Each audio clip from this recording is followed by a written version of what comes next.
والسلام على سيد المرسلين وعلى آله وأصحابه ومن تبعهم بإحسان إلى يوم الدين. رب اشرح لي صدري ويسر لي أمري واحلل عقدة من لساني يفقه قولي.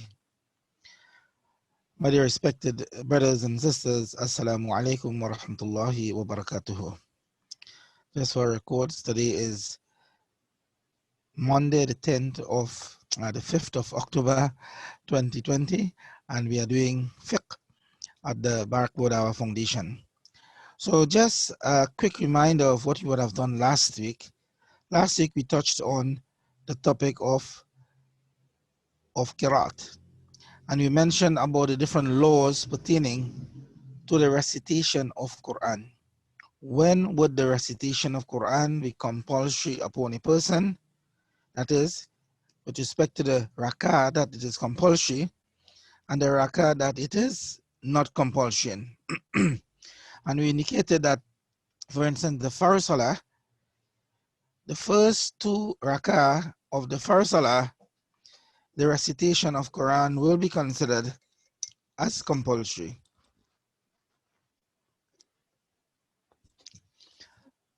However, the third and the fourth rakat of the first salah, the recitation of Quran will not be compulsory.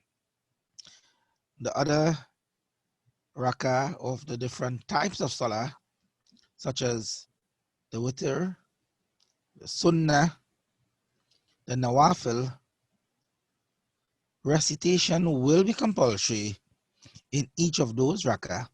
And what we mentioned about being compulsory is that the recitation of some part of the Holy Quran, which is to the extent of 3 short verses or 1 long verse, the length of those 3 short verses, that is the compulsory amount. And this is along with the recitation of Surah Al-Fatiha. Okay, so today we'll move on to the third compulsory element of Salah. We touched on, firstly, the Qiyam, which is the first. Then we went on to Qiraat, which is the second. And today we'll be going on to the third compulsory element of Salah, which is the Ruku. So we move on here. The Ruku. Now this guy, mashallah, he is performing Ruku, properly. Certain things to consider. The head and the back is straight.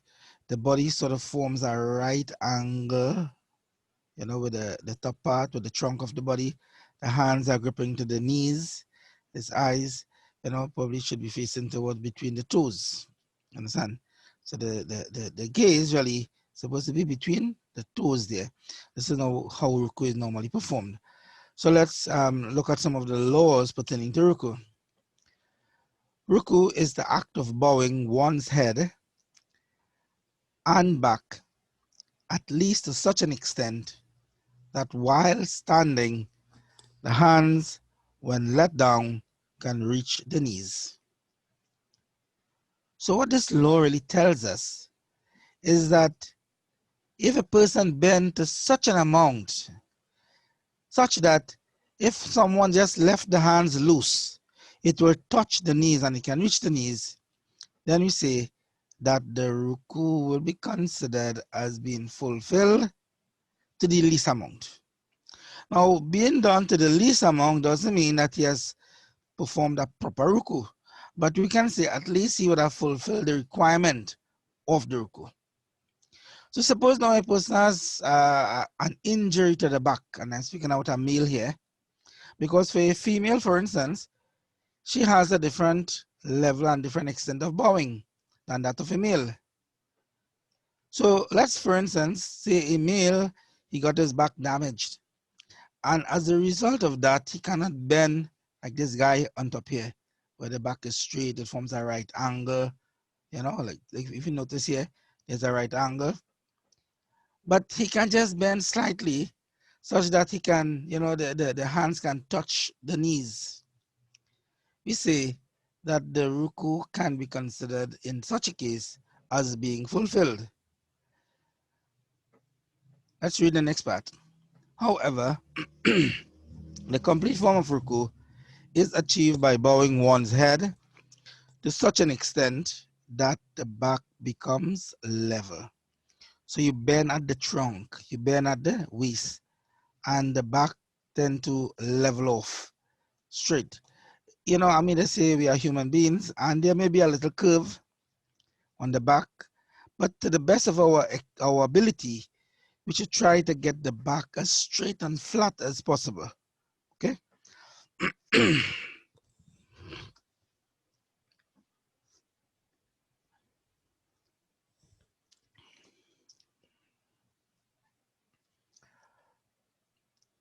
So let's move on here. I want you to see something here. So we are seeing here this young chap.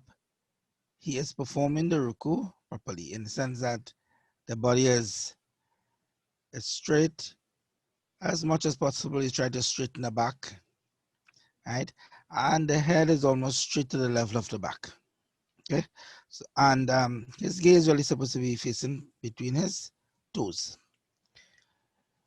The grip, the fingers, it should be open and gripping onto the knee. Okay. For male, it should be gripping onto the knee.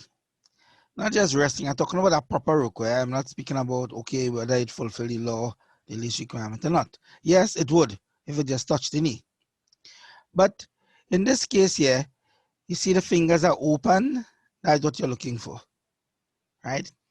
There are some wrong ways that sometimes we need to fix for oneself. One is just bending a little. Notice this is a vertical inclination, not flat, right? That is wrong. Yes, he would still fulfill ruku, but he would not be fulfilling it in a complete sense. When the Prophet ﷺ spoke about those who cheat in their salah, one of the things that he was referring to is performance of the ruku and the sujood incorrectly. So we don't want to be cheaters of our salah. So the males, you perform your salah in such a way that your back is straight as much as possible. Now, sometimes people concept is that the more I bend is better. In other words, it shows more devotion to Allah. If I can go beyond the level, you know, of evenness of the back. So this guy is holding his knees and pulling as though you want to get, you know, stretching his hamstring muscle of his leg. No, we do not. Bending more than this doesn't mean that you are doing something better. You are going against the sunnah. That is what it is. So therefore, we do not overbend. Try to keep it as straight as possible. Now, for our own self, it may be difficult to estimate and to determine that. So sometimes it is good that you bend, you go down to ruku, and then you ask someone, is my back level? Is my back straight? Or you can probably bend at the side of a mirror and then turn your head and check to see the glance. Now, at that point, you should have a certain feeling of the strain on your hand. Notice this guy's hand is straight, it's not bended. So when the body is properly bent, you'll find that it forms a right angle right at this point here in the trunk. And that is what we're looking for. Likewise, he is not opening his hands. He's just resting the hand on top of the knee. Not on the knee, but just above the knee. This is incorrect as well. Or you sort of place the thumb the other way around, the fingers. They say the fingers are facing outwards, and here they're facing inwards. This also is not correct. Try to achieve the ruku looking like this. And this is, alhamdulillah, is the best practice. On the side here, you see a sister, she is performing. And you see this guy, he is performing his ruku. Now I brought these pictures for us to identify certain things. Number one, we can see that he is not open and grasping his knee. So therefore we'll say perhaps, you know, it is not in the best way. Likewise, his head is not as level with the back. You have a hunchback kind of stance here. If this could have go down a little bit, it would have been better. Now, some people can't help themselves. You understand that? To force them is like trying to you know, trying to straighten a piece of wood that already gone bend. And you try to bend it too much, you're going to break on you. but we don't want that to happen, okay? So therefore, as much as possible, a person bend his back and level it off, it will be best. But you see his eyesight is directed basically toward between his feet, which is correct. Okay. Of course, he shouldn't have had his pants, lower than his knees, whether in Salah or out of Salah. That law is not only for Salah, it is in and out of Salah. So we just put in here. Now for this sister, bending in ruku is not like that of men. As we said, there's a least amount of bending, isn't that so? And the least extent of bending, whereby the back is bent to the extent that the hands, when left straight down, reaches the knees, a female will do this least extent, and that is what is correct for her. It is not a bend over like that of a male. And one of the reasons is that for a woman, there is greater emphasis on aura, on the proper covering of the body, on the adab and the etiquettes of trying not to expose her body too much or for her bodily shape to become discerned. And by bending like this here, it can lead to such an extent. Okay, but again, you might ask the question, but she's praying, you think somebody's so bad? Yes, they're bad. The person will see and look, and then he will conceptualize in his mind, leading to evil. So one of the reasons why she'll do like this is in order to maintain some aspect of her aura and proper covering of the body. Okay. So we continue here. So I just showing you some of the things. Many people just do this, and I have heard, like they bend beyond the level, and they think that by bending a little lower, you are more righteous or you get more reward. That is not the case. To do what the Sunnah recommends, this is where we get the rewards. Okay.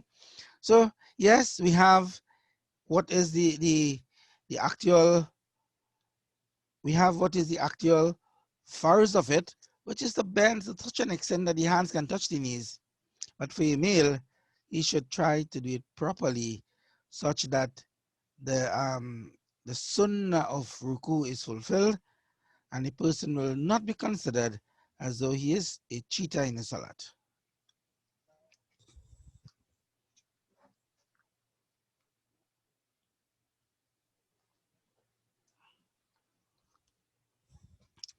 So the first thing we touched on was the actual posture of ruku.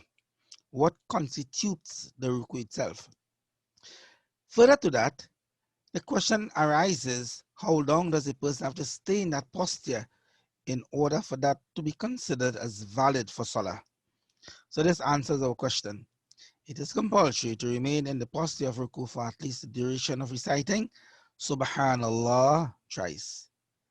Now, we recite it at a normal pace, not too slow and not too fast. So Subhanallah, Subhanallah, Subhanallah, at least that amount, okay, we will consider as ruku.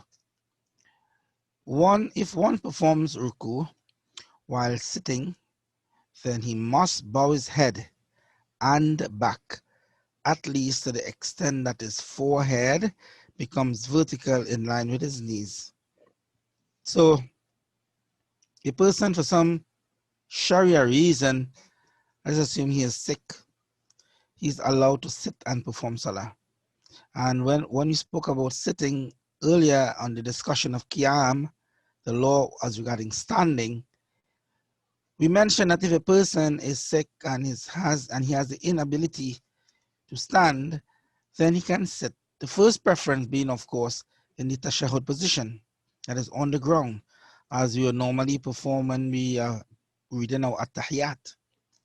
So if one performs ruku while sitting, and in the absence of, let's say, he cannot really go down to the ground, then he is allowed to probably perform salah sitting on a chair or some other sitting posture, like sitting on the ground flat. That is allowed as well. Okay. Then in such a case, he must bow his head and back, at least to the extent that his forehead becomes vertical in line with his knees.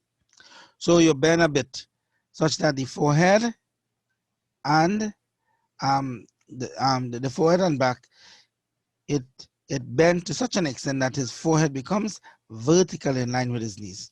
So that is straightforward. So I'm going to say it will differ with different people. For some people, their knees, the area between their knees and their hip bone is shorter. So a person would have to bend less than a person who is a bit longer, where he have to bend a little bit more. So at least, a person know what is below, that he should bend to such an extent that the head and the back comes in line with the knees. Then that will be considered as ruku. So it's not just about just lifting off your back off the back of the chair. Sometimes people do that. You just raise up the back of the chair. No, it is a posture of bending. Right? So once a person has the ability to do that, that is what he should do.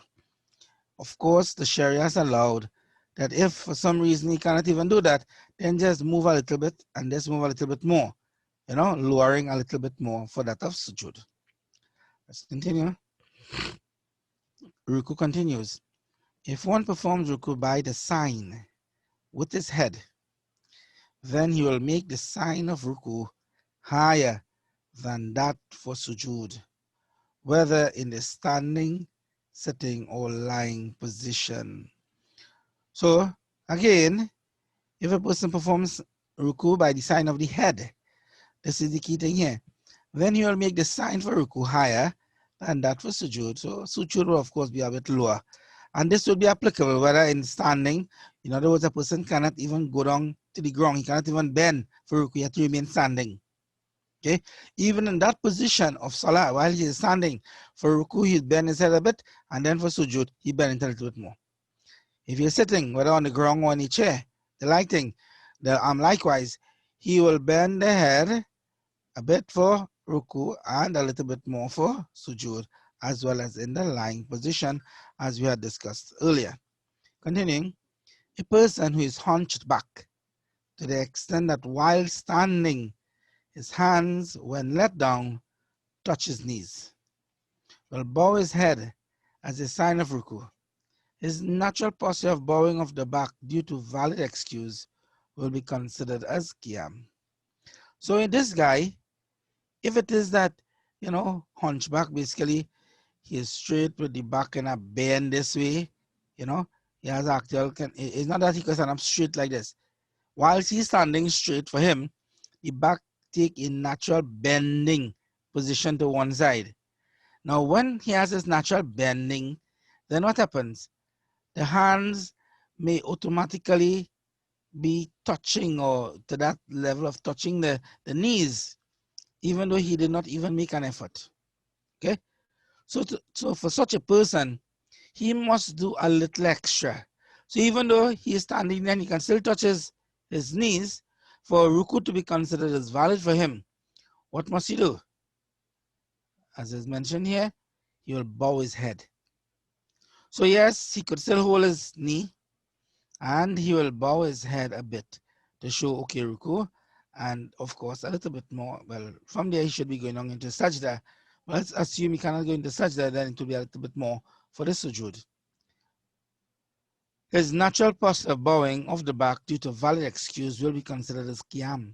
So that sort of a bending thing that he is there, in when he normally stands, that will be considered for him as qiyam, not ruku. Okay, he must bow his head or his back a little bit more and hold his knees. Then he'll be considered as having ruku. Next important point here is how many ruku is compulsory in every salah? The answer, of course, is one ruku is compulsory in every salah. Moving on. So the next posture in salah is that of sujood or sajda. Sajda.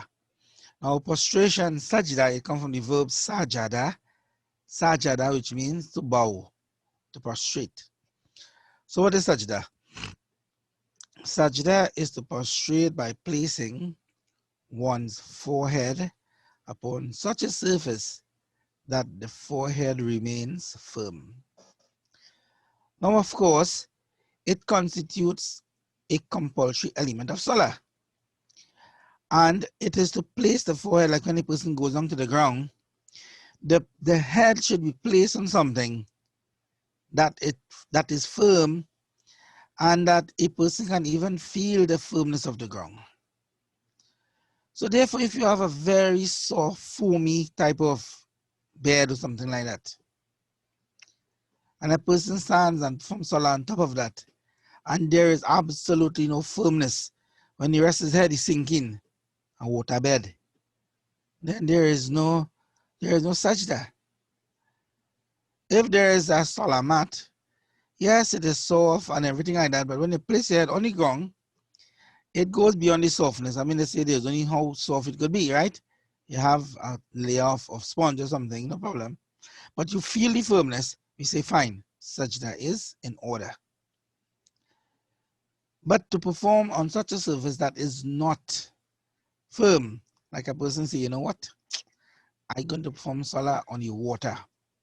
So he bends for ruku and then he touches his head on the water for sajda. So like the surface, would that be considered as valid? He said no, because there is nothing firm at that point. For this reason, when a person performs sajda, the firmness of the ground needs to be felt. Okay, it removes too much of soft sponge and so on, performing salah on a bed. No, one should perform salah on the ground. Now, if a person, for instance, is on a very thick and very hard surface bed, and there's reason, okay, he's performing on that, but when he goes on in sajda, he actually feel the firmness of the bed. Because that bed is attached to the ground, it will be considered. Like for instance, he places, this is similar. Like if a person places some board or a piece of ply or something, or a cardboard on top of a bed, and then he performs salah. But when he goes there and he performs the salah, he actually feels the firmness of it. That will be valid. Unlike if the bed is so soft that when he performs it, he sinks in and he's sort of moving and shifting around right to left because of the infirmity of it, then we say there is no sajda. Okay, so make sure the place of prostration, there's firmness on it. Continuing, it is compulsory while performing sajda that one must also place one of his hands, one of his knees, and some portion of the toes of any of his feet. How many of you all, I am sure, would have seen when some people performing sajda, their 2 feet, the toes, everything scarp in the air and wiggling, and he's performing sajda. That person is jeopardizing his sajda by doing that. If some portion of the toes does not touch the ground at that time, he would not be considered as performing sajda properly. So this is a very important point that many people they falter in. When we perform our sajda, one must place one of his hands at least, okay, one of his knees, and some portion of the toes. So if one foot self touches the ground, one or two toes touch the ground, then that will be considered as valid. And a person should not have their feet all sky in the air and wiggling and doesn't pay attention to that. Every act of salah has certain stipulation. When a person is in sajda and the toes are bent, they are bent even facing towards the qibla. The fingers are placed straight towards the qibla. It is not left open and open out like we have for ruku. For ruku, the hands are open out and there are spaces between each of the fingers grasping at the knee. In sajda, the fingers are kept close together, not that you are forcing it to create like a web, but it is brought closer in a natural manner. There may be a little space in between and so on, no problem, that a person is comfortable with, but they should be brought together facing the Qibla as well. So our focus is upon one thing. Fine, it was facing towards the Qibla, but really the greater focus is towards Allah subhanahu wa ta'ala. Okay, moving on. Sajda prostration,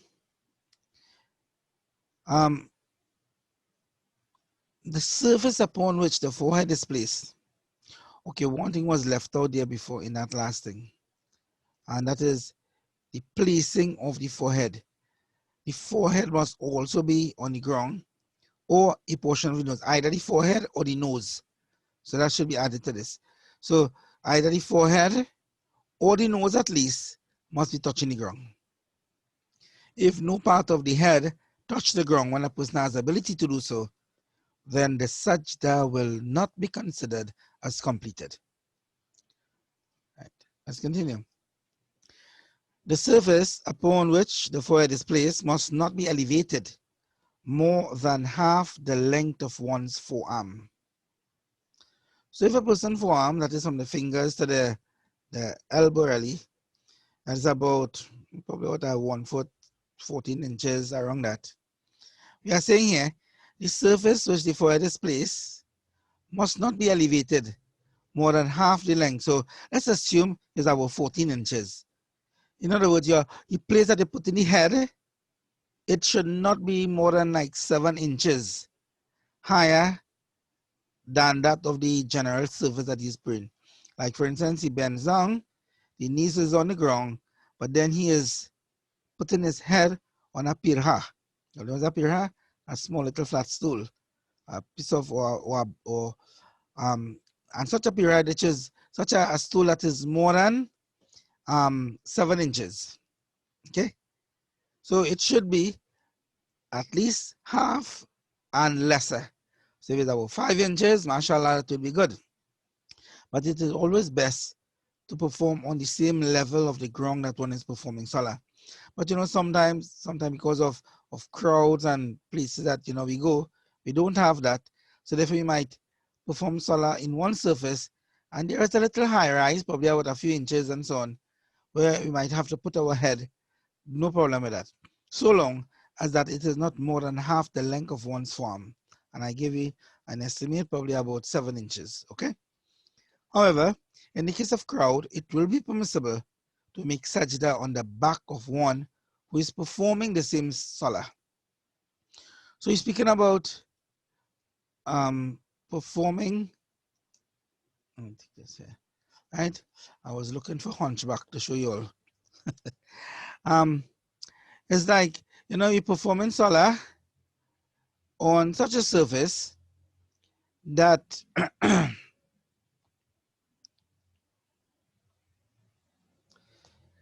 performing salah in such a place, like in Eid, for instance, we have this happening, or sometimes we go for Hajj, and there is so much of crowd that you don't really have time to go and find a new place, or we are unable to even move self because of the crowds.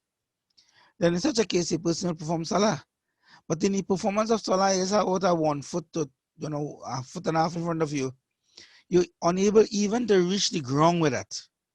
You cannot even go down for sajda. So in such a case, when there's extreme crowds, then one is allowed to bend, okay, for his ruku, touching the knees, but then for sajda, he can place his forehead on the back of the person who is performing salah in front of him. But what is mentioned here? On the back of one who is performing the same salah.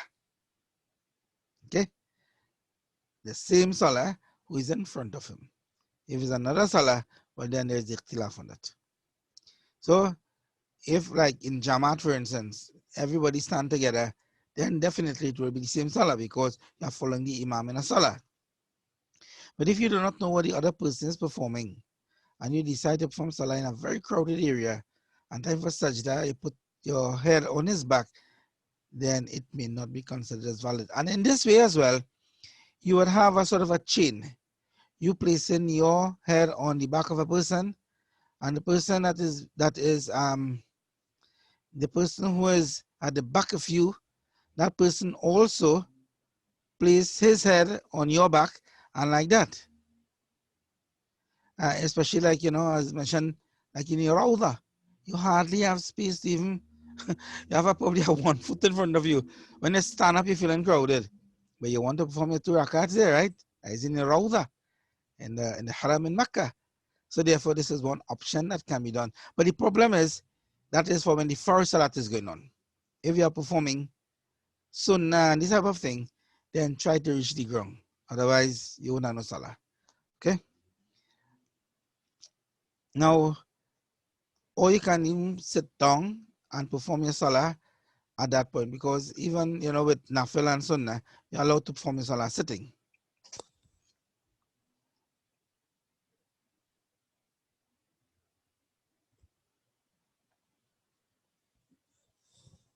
Continuing. If one is unable to perform sajda with the forehead because of valid excuse, then he will perform sajda by placing his nose only. So the first thing that the person should try to do is to place the forehead on the ground. But if there is valid excuse, the hair has been damaged, there is a big, cut on it, or burnt, or some other thing of that nature, then at least the nose must be touching the ground.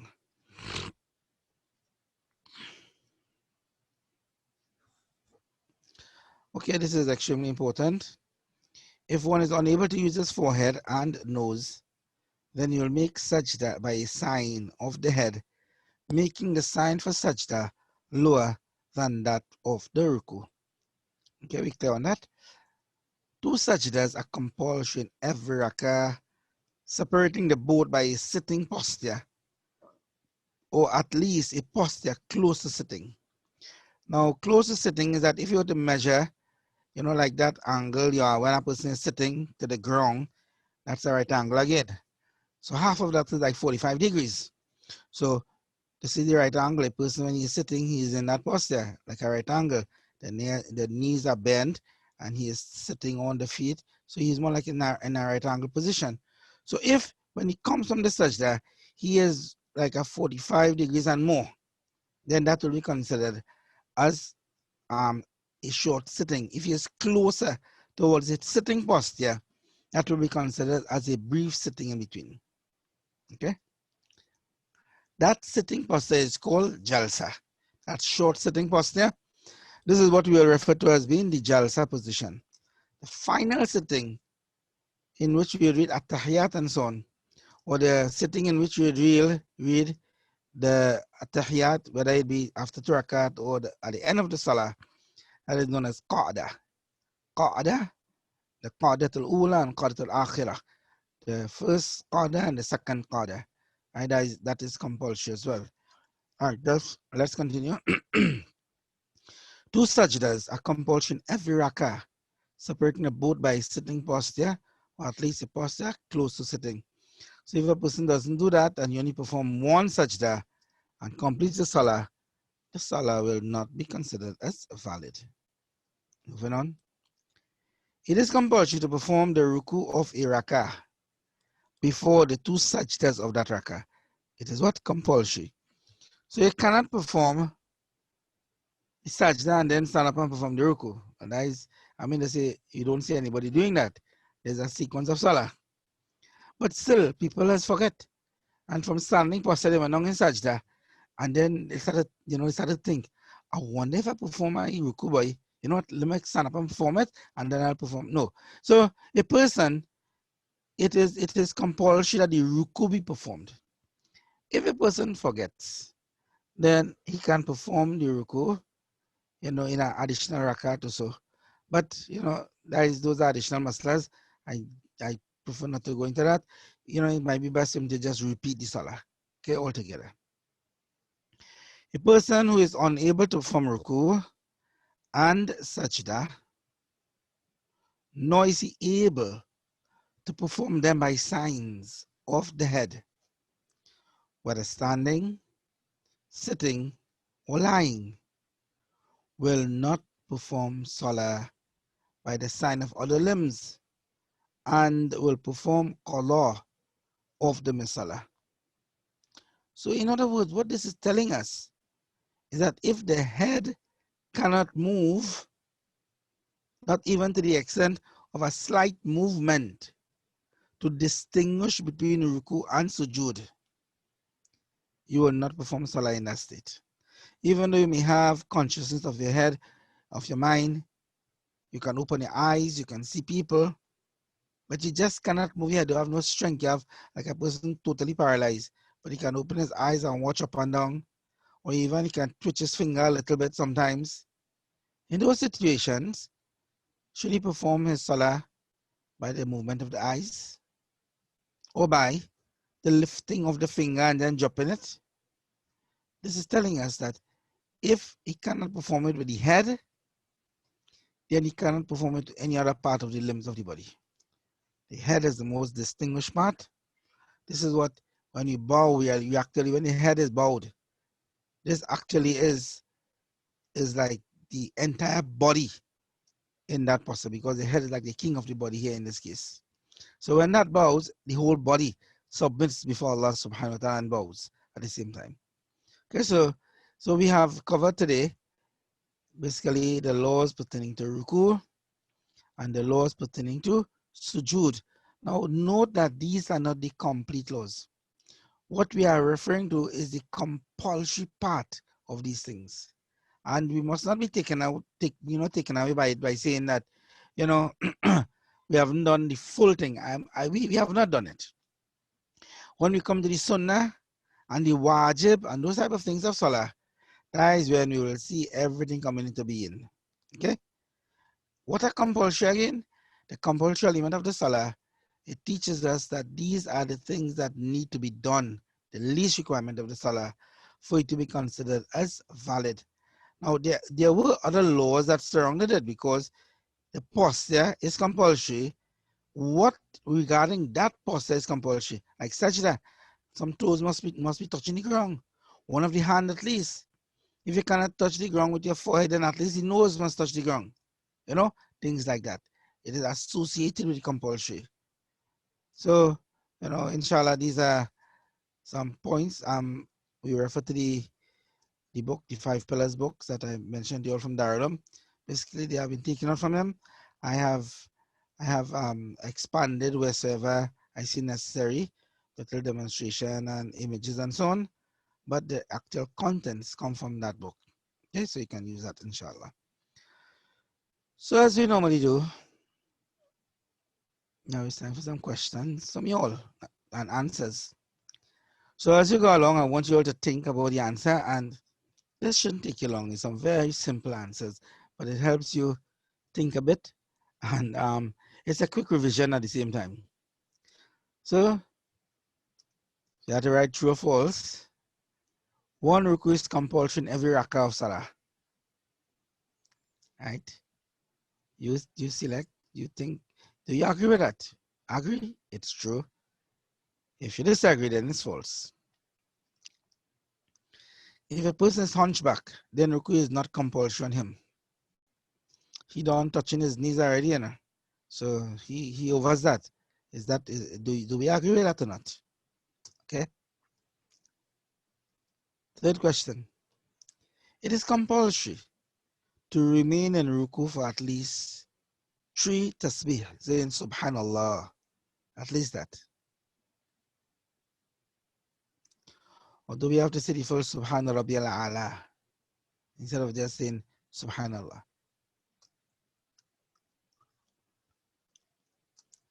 The next point. One can perform only one sajda in a rakat. In other words, what you're saying here, it would be valid that the person can perform only one sajda in a rakah. True or false? Then we have a person who is unable to perform ruku and sujood by signs of the head can use his eyes or finger, lowering a little more for sujood than for ruku. And this is important because we know about the sujood being lower than that of ruku. So if this is the case, do you agree with this? Or do you disagree?